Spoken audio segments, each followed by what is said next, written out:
Pelek senin bu gedekli gerdanın birin sarı ögürülmez mi gelmez mi?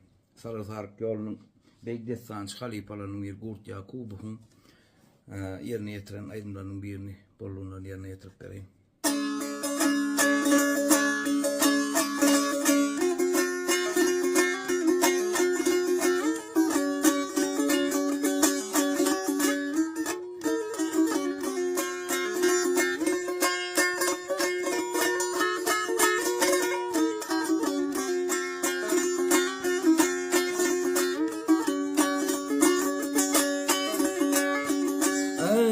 Pelek senin bu edekli gerdanın, pelek senin bu edekli gerdanın birin sarı ögürülmez mi, gelmez mi?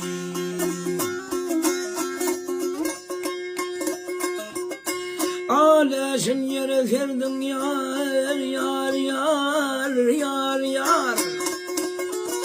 Vahlice yay merdanın, zalimin saveyle mezmi dolmaz mı?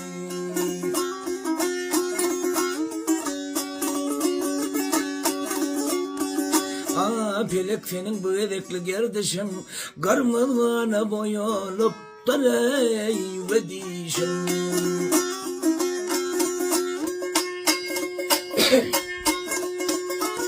Ey geç ortasına yar, menver edişin, yıkanmaz hayip turuyup, gaydın ey kalmaz mı?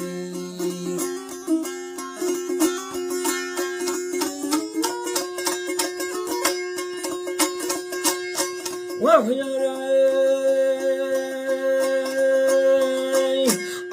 pelek kınanmazdır yar, yar, yar, yar, yar. Her neçe veseysen gövreni götürüp kanatın ve yaysan.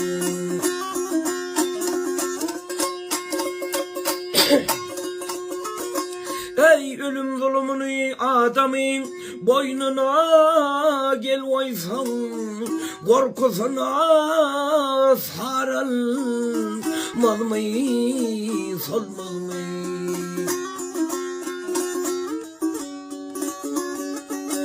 Ey maltumul her seherde savada, kapıyla alma buna alışlayay doğadan.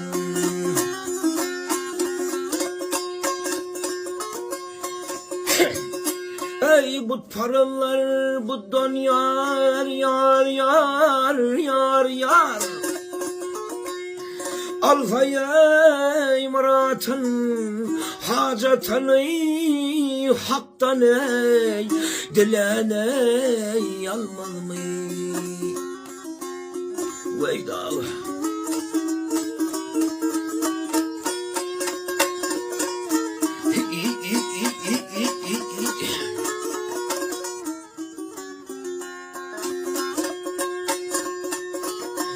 vah bu paralar bu döney, alfaya imratın hacetini haktan ey dilene almaz